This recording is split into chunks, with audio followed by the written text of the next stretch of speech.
The signal from the stars. The signal arrived at 3:27 hours Earth Unify time, piercing through the cosmic background radiation like a needle through cloth. In the dimly lit control room of Deep Space Relay Station Epsilon, Lieutenant Sarah Donovan jolted upright in her chair, nearly spilling her coffee. "What the hell?" she muttered, eyes widening at the flashing alert on her console. The station had been designed to monitor the edges of human-explored space, but nothing interesting ever happened during the graveyard shift. Until now. She ran a verification sequence, then another. The signal was strong, deliberate, and using a pattern that matched the universal distress protocols established by the Galactic Concord 50 years ago. But it was coming from the Proxima system, supposedly uninhabited and unexplored by any sentient species.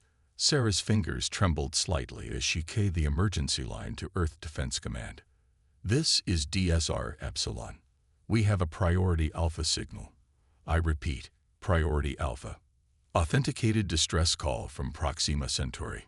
Commander Elena Reyes stood before the assembled officers in EDC's Strategic Command Center, her weathered face illuminated by the holographic display of the Proxima system. "Ladies and gentlemen, at 3:27 hours, we received a distress signal from a previously unknown sentient species calling themselves the Trezeri," she announced, her voice carrying the weight of decades of military service. Their message was brief but clear. They are under attack by a hostile force they call the Scourge, and they're requesting immediate intervention. Admiral Hassan frowned from his seat at the head of the table. "Why us? We've never had contact with these Trezeri. How do they even know about humanity?" Reyes nodded at the intelligence officer to her right, who promptly displayed a translated portion of the message.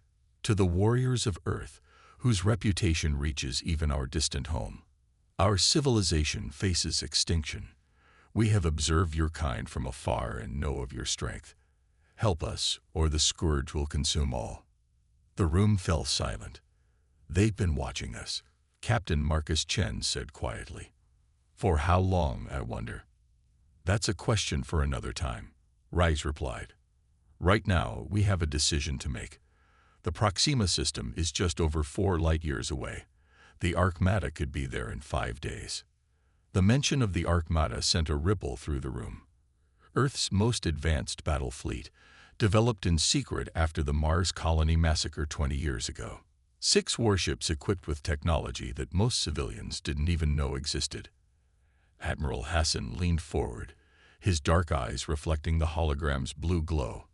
The Armada was built to defend humanity, not to fight someone else's war. "With respect, sir," Chen countered, "if this Scourge is as dangerous as the message suggests, they could become our problem very soon. Better to face them on someone else's doorstep than our own." Hassan contemplated this for a long moment before nodding. "Captain Chen, prepare the Nemesis and 2 support vessels. Commander Reyes will coordinate from here. Your mission is to investigate, assess the threat, and render assistance if, and only if, it serves Earth's interests." Chen saluted crisply. "Yes, sir. When do we depart?" "As soon as your ships are ready. This Scourge isn't waiting, and neither should we." The EDS Nemesis sliced through the darkness of space, its sleek obsidian hull absorbing starlight rather than reflecting it. On the bridge, Captain Marcus Chen watched as his crew prepared for their arrival at Proxima Centauri. "Quantum drive disengaging in 30 seconds, Captain," announced Lieutenant Commander Zoe Park from the helm. "Transition to normal space in 3, 2, 1. The view outside the main viewport transformed from the swirling maelstrom of quantum space to the sharp clarity of stars against void. Proxima Centauri burned orange-red ahead of them, and orbiting it was Proxima, the rocky world from which the distress signal had originated. "Tactical assessment," Chen ordered, standing from his command chair. "Multiple spacecraft in orbit around Proxima," reported Commander Jackson at the tactical station. "I count 27 vessels of unknown configuration. Energy signatures suggest advanced weapon systems. They're bombarding the planet's surface." Chen frowned. Life signs on the planet. Billions, sir. Two distinct patterns, one concentrated in cities under attack. The other, the attackers, I think. They're spreading like. Jackson paused, rechecking his readings. Sir, they're spreading like an infection. The scourge, Chen murmured. Show me. The main view screen displayed a real-time image of Proxima's surface. What should have been the lights of civilization were instead blazing infernos. Dark ships hovered over cities, deploying smaller craft that swarmed down like locusts. We're being hailed, Captain, the communications officer announced. It's coming from the surface, using our communication protocols. Put it through. The view screen shifted to show a humanoid figure with iridescent blue skin and large, compound eyes. Its facial structure was alien but recognizably sentient, with expressions of fear and hope clearly visible. Greetings, warriors of Earth, the alien said in accented but understandable English. I am Elder Val of the Treasury. You have answered our call when no others would. Chen stepped forward. I am Captain Marcus Chen of the Earth defense ship Nemesis. We received your distress signal and came to investigate. What is happening here? The scourge came without warning 3 cycles ago, Elder Val explained, his voice trembling slightly. They are a parasitic species that consumes all life, adopting and perverting the forms of those they infect. Already, they have taken half our world. We have weapons, but they adapt quickly. Your arrival is our last hope. How do you know of Earth? Chen asked directly. We've never ventured this far with manned missions. Elder Val's compound eyes shimmered. We have observed many species from afar. Earth caught our attention because of your rapid technological advancement and your curious blend of aggression and compassion. We have monitored your transmissions for decades. Before Chen could respond, Commander Jackson cut in urgently. Captain, 3 vessels from the orbital group have broken off and are heading toward our position. Weapons charge. Chen's decision came instantly. Battle stations. Shield at maximum. Arm primary and secondary weapon systems. He turned back to the view screen. Elder Val, we'll continue this conversation later. For now, we need a secure location to land and assess the situation properly. I am sending coordinates now, the Elder replied. Please hurry, Captain Chen. What you face is unlike anything your kind has encountered before. As the transmission ended, Chen returned to his command chair, watching as the enemy ships rapidly closed the distance. Commander Park, take us in. Commander Jackson, target the lead vessel that hold fire until my command. The bridge crew worked with practiced efficiency, the tension palpable but controlled. The Nemesis had never been tested in actual combat, but years of drills and simulations had prepared them for this moment. Sir, Park said quietly as she maneuvered the ship toward the coordinates, do you think we made the right choice coming here? Chen watched the approaching enemy vessels on the tactical display. I don't know, Commander. But I do know that whatever this scourge is, if they can do this to an advanced civilization like the Treasury, Earth could be next. Better to understand the threat now than face it unprepared later. The first salvo from the scourge ships streaked across space. Bright, purplish energy that rippled against the Nemesis's shields. Shields holding at 92%, Jackson reported. Their weapons are powerful, but nothing we can't handle. Chen nodded grimly. Return fire. Let's show them what humanity brings to a fight. The Nemesis's primary batteries unleashed beams of coherent energy that sliced through space with terrifying precision. The lead scourge vessel shuddered as the beam connected, its hull breaching in multiple locations before it erupted in a silent explosion. Direct hit, Jackson announced, surprise evident in his voice. Target destroyed. The other 2 are adjusting course, possibly reassessing. Chen allowed himself a small smile. Good. Let them reassess. Let them wonder what else we can do. He turned to communications. Contact our support vessels. Tell them to form defensive positions around the landing coordinates. We're going down to meet our new allies. As the Nemesis descended toward the Trezeri homeworld, Chen couldn't shake the feeling that they were being drawn into something far larger than a simple rescue mission. The Trezeri had been watching Earth for decades, and now, somehow, humanity had become their last hope against extinction. Whatever awaited them on the surface, one thing was certain. The universe was about to learn why Earth's reputation had reached even this distant corner of space. Humanity's answer. The Nemesis descended through Proxima's turbulent atmosphere, plasma flickering around its shields as Captain Chen watched the devastation unfold below. What had once been gleaming cities of crystal and metal now lay in ruins, black tendrils of the scourge infection spreading visibly across the landscape like veins of corruption. Life sign readings are off the charts, reported Science Officer Dr. Eliza Wright, her eyes fixed on her console. But they're wrong somehow. The infected areas show biological patterns I've never seen before, constant rapid mutation, almost like the cellular structure is being rewritten in real time. Can we develop a countermeasure? Chen asked. Wright shook her head. Not without samples and time to study them. And even then, she left the implication hanging. The Nemesis touched down in a secure facility built into a mountain range, one of the few areas still firmly under Trezeri control. As the boarding ramp descended, Shen led a small team into the alien structure, where Elder Vol waited with several other Trezeri officials. Up close, the aliens were even more striking. Tall and graceful with 4 arms and skin that shimmered with bioluminescent patterns. Their compound eyes reflected the artificial light in kaleidoscopic patterns. Captain Chen, Elder Vol greeted, touching his upper right hand to his forehead in what appeared to be a gesture of respect. Your arrival has already altered the course of this conflict. The Scourge had not expected resistance from beyond our system. We've bought time, nothing more, Chen replied frankly. I need to understand exactly what we're fighting and what resources you have. The Elder led them to a command center where holographic displays showed the current state of the planet. Nearly 60% of the surface glowed an ominous red, indicating Scourge control. The Scourge are not simply conquerors, explained Elder Vol. They are transformers.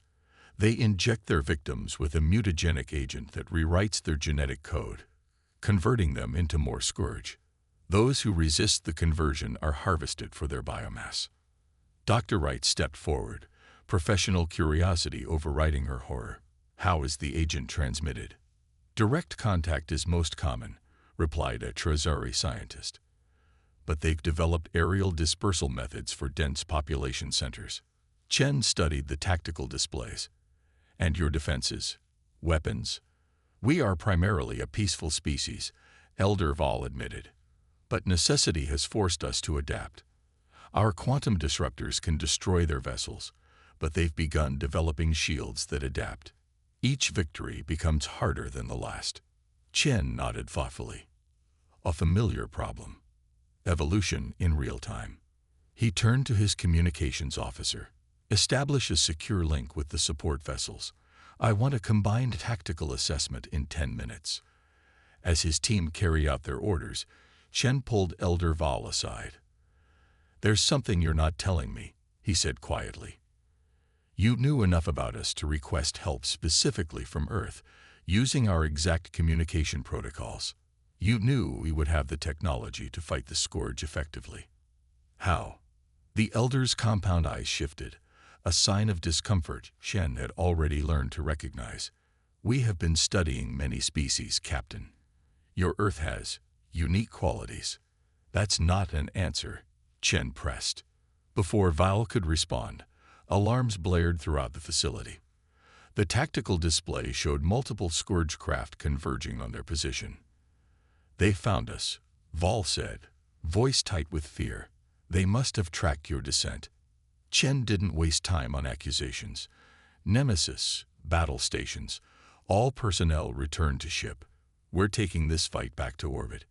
Into his communicator, he added, Commander Park, prepare for emergency launch. Commander Jackson, coordinate with the support vessels. I want a defense perimeter established around this facility. The next hours passed in a blur of tactical decisions and combat maneuvers.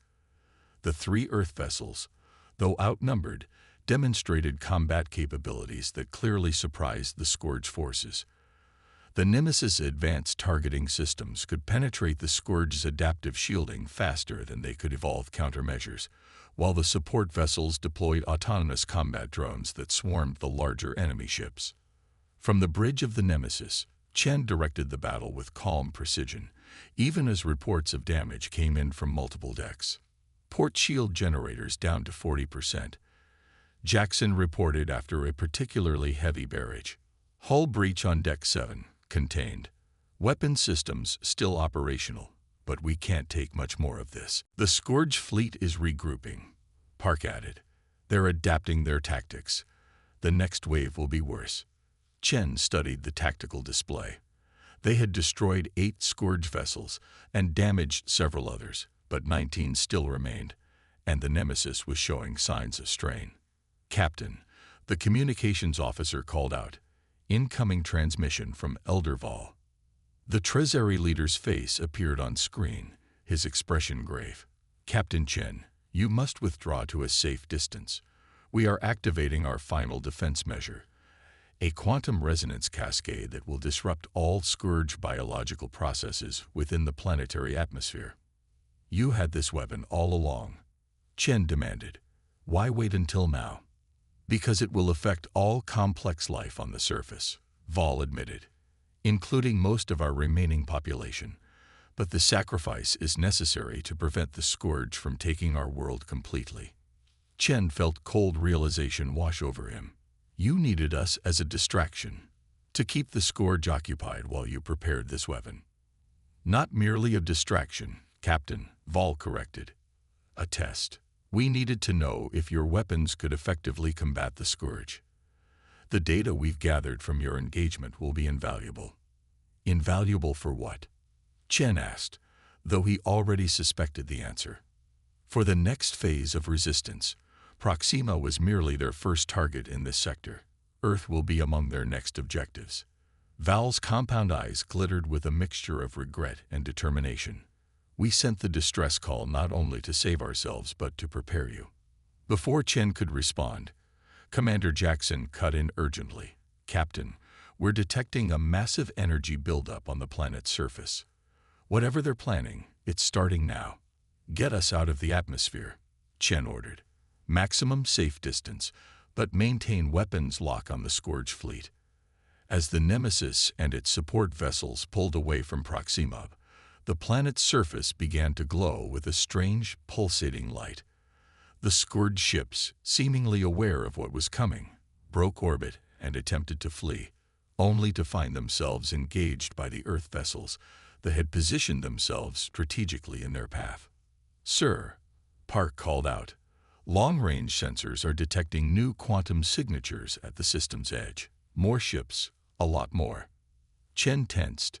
Scourge reinforcements. No, sir, she replied, her voice filled with disbelief. They're ours. Earth Defense Fleet signatures, at least 15 vessels. The main view screen shifted to show the approaching ships, sleek, deadly vessels of Earth design, but larger and more numerous than Chen had known existed. Admiral Hassan's face appeared on a secondary screen. Captain Chen, this is Admiral Hassan aboard the EDS Retribution. When we decrypted the full Treasury message, we realized this might be more than a simple rescue mission. The rest of the Armada is with me. Hold your position and prepare to coordinate attacks. On the planet below, the quantum cascade erupted from the Treasury facility, spreading across the surface in a wave of purifying energy. The Scourge ships caught in its periphery shuddered and went dark, their biological components failing catastrophically. The battle that followed was brief but decisive. Caught between the planet-wide weapon and the suddenly overwhelming Earth fleet, the remaining Scourge vessels were systematically destroyed or disabled. Hours later, Chen stood in the Nemesis conference room with Admiral Hassan and Elder Vol, the latter having escaped the planet's surface in a shielded vessel just before the cascade. You manipulated us, Chen said flatly to the Treasury leader. You knew the scourge was coming, and you needed to know if our technology could fight them effectively. Yes, Val admitted without shame. And now we both know the truth. Humanity possesses the technological edge that might turn the tide against the scourge. Your weapons, your tactical systems, your unique approach to combat, all are surprisingly effective against an enemy that has overwhelmed a dozen other civilizations. Admiral Hassan leaned forward. And why should Earth risk its fleet and people to fight your war? Because it is already your war, Admiral, Val replied gravely. The scourge detected your planet's biosignatures years ago. We intercepted their communications. Earth is high on their list of target worlds. Rich in biomass, diverse in genetic expression, perfect for their purposes. Hassan exchanged a glance with Chen. So you used this attack on your world to prepare us for an attack on ours. To prepare us both, Val corrected. My people will recover, though it will take generations. The sacrifice of many saved the existence of all. And now we offer an alliance, our scientific knowledge combined with your military capability. Chen studied the alien thoughtfully. You could have simply warned us. Would you have believed us? Val asked. Would you have committed your most advanced fleet to a distant conflict based solely on our word? Or did you need to see the threat with your own eyes? The room fell silent as the humans considered this. We need to discuss this among ourselves, Hassan finally said. Return to your vessel, Elder Val. We'll continue this conversation once we've assessed the full situation. After the Treasury leader had departed, Hassan turned to Chen. Your assessment, Captain. Chen looked out at the viewport, where the remnants of the Scourge fleet drifted lifeless in space. Beyond them, Proxima slowly rotated, parts of its surface still glowing from the aftermath of the quantum cascade. The threat is real, he said simply. Whatever their methods, the Treasury have given us something invaluable. Advance warning and combat experience against an enemy that would have otherwise taken us completely by surprise. Hassan nodded solemnly. Then it seems humanity has a new role in the galaxy, not just explorers or diplomats, but defenders. As the Earth fleet regrouped and prepared for the journey home, Captain Chen couldn't help but reflect on the irony of the situation. Humanity, long concerned about making first contact with potentially hostile aliens, had instead been drawn into an interstellar conflict as saviors rather than conquerors or victims. The scourge would come for Earth, that much was certain. But when they arrived, they would find not an unsuspecting world ripe for harvesting, but a planet prepared for war, its deadliest starships ready to answer the call to arms. The stars had witnessed humanity's first true battle beyond their solar system, and the message was clear: Earth would not fall easily.